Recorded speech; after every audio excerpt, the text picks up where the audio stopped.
Es ist Mittwoch, der 15. April. Mitte vom Frühling haben wir gerade erreicht. Wir lesen aus dem 5. Mose 2,7 das Losungswort. Der Herr, dein Gott, ist bei dir gewesen. An nichts hast du Mangel gehabt.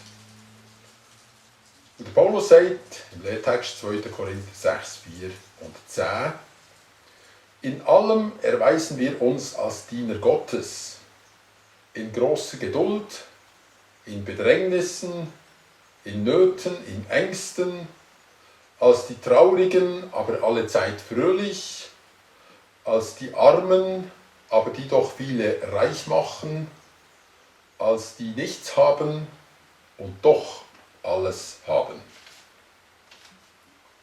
Der heutige Text lädt uns dazu ein, Mangel neu zu definieren. Eine Witwe hat mir erzählt von ihrem Sohn, der in Piemont eine Bauerei hat übernommen, und sie hat gesagt, der gibt es unglaublich fruchtbaren Boden. Bis zu den Neubögen kann man dort die Herde abdecken. Und dann hat sie angefangen von den Weinstöcken zu schwärmen, wo sie sagt, die Weinstöcke bringen dort so unglaublich grosse und gute Trauben, dass der Wein aus dem Piemont in ganz Italien weit darüber hinaus bekannt ist. Aber es ist eben nicht nur wegen guten Herd, wie man meinen könnte, sondern das Geheimnis von dort ist, man tut abschneiden und noch einmal abschneiden vom Rebstock, so dass teilweise nur 3 Trübel schlussendlich zur Frucht gelangen.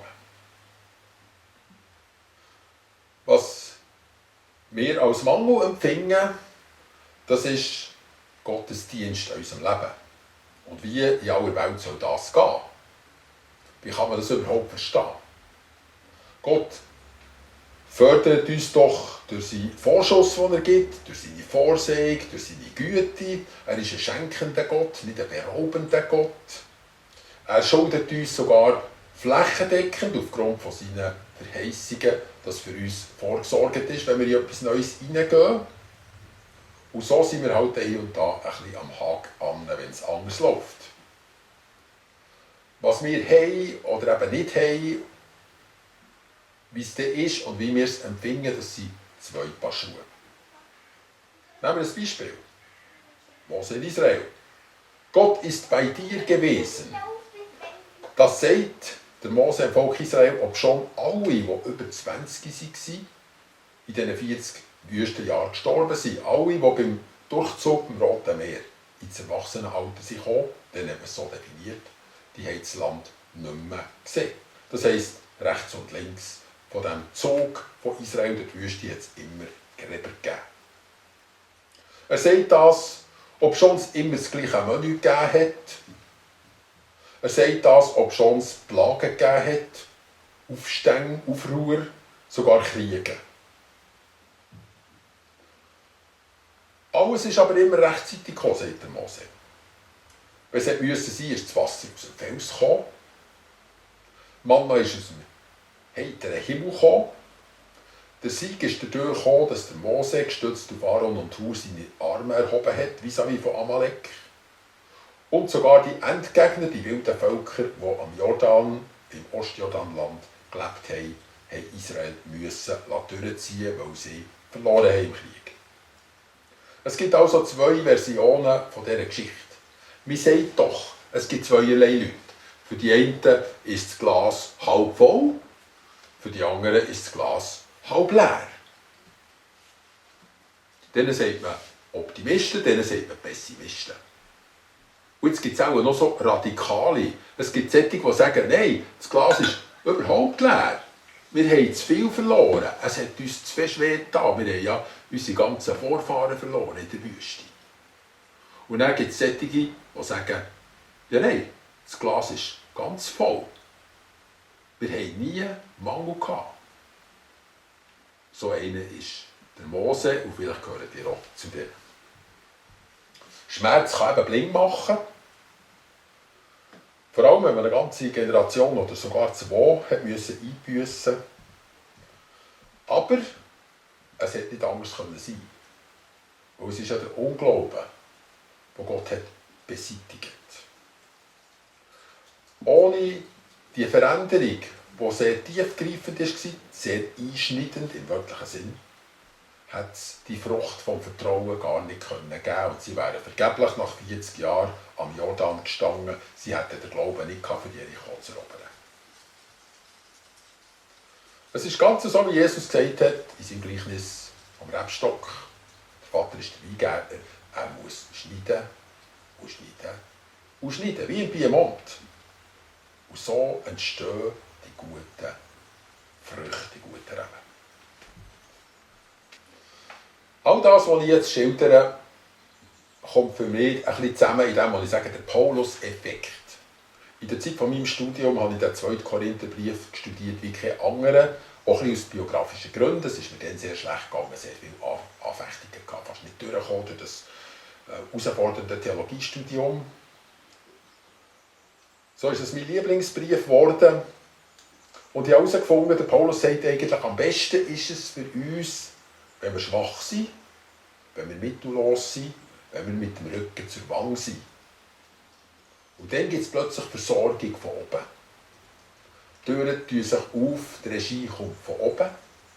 Kräfte werden freigesetzt, das sind Kräfte von oben.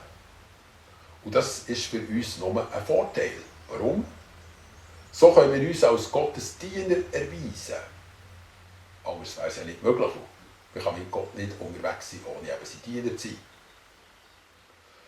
Das Dienerprofil erweist sich genau durch diese Sachen. Es ist ein Erweis oder vielleicht sogar ein Beweis. Zusammengefasst, nichts haben und alles haben. An dem zeigt sich, dass wir von Gott geschickt sind. Die anderen merken das. Wenn sie ganz ehrlich sind, müssen sie feststellen, so etwas kann nur der lebendige Gott machen. Es wird sichtbar, dass wir außerhalb von unseren Möglichkeiten operieren. Aha, das sind eben Gottes Möglichkeiten, das sind Gottes Reichtümer. Wir haben es erlebt, meine Frau und ich, wo wir unsere Stelle geteilt haben, in Wattenwil, mein Pfarramt, dass noch ein bisschen eine Diversifikation auftreten kann.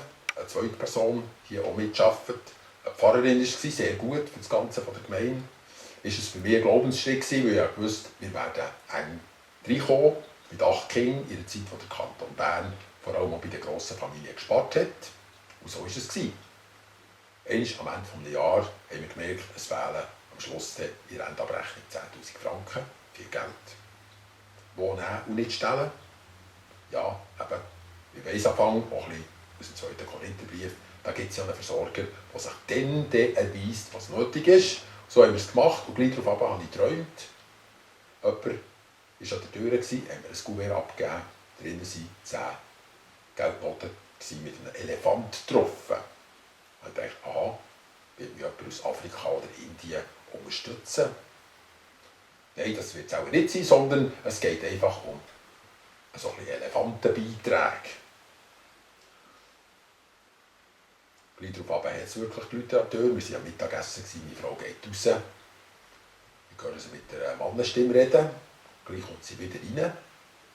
Irgendwie so ein Danke vielmals habe ich noch gehört. Und nachher war sie vor mir mit dem Kuvert, hat ein bisschen zittert, war bleich. Und hat nur gesagt, «Seh da, Elefanten.» Ich habe reingeschaut. 12'000er Noten waren drin. Einer konnte ein Stück Land verkaufen und hat die Losungen geschaut, die ich jetzt ja auch wieder auslege, dann zumal über LiveNet. Und hat gefunden, oh, das ist jetzt wirklich eine wichtige Sache. Ich unterstütze den Mann, der das macht. Und hat mir dann den Zehnten von seinem Erlös gegeben von diesem Land. Nicht nur haben wir alle Rechnungen abzahlen, sondern haben sogar noch einen Bonus für das nächste, auch wieder anspruchsvolle Jahr einzusteigen. Der Rückspiegel von Mose zeigt, Gott hat uns komplett versorgt. Das Glas ist am Schluss immer voll. Nehmen wir das mit, wenn wir uns als Diener von Gott erweisen, ist das die Spielregel. Wir haben alles und wir haben nichts. Aber am Schluss im Rückspiegel haben wir doch alles gehabt. Ich wünsche das für heute und auch für die kommende Zeit.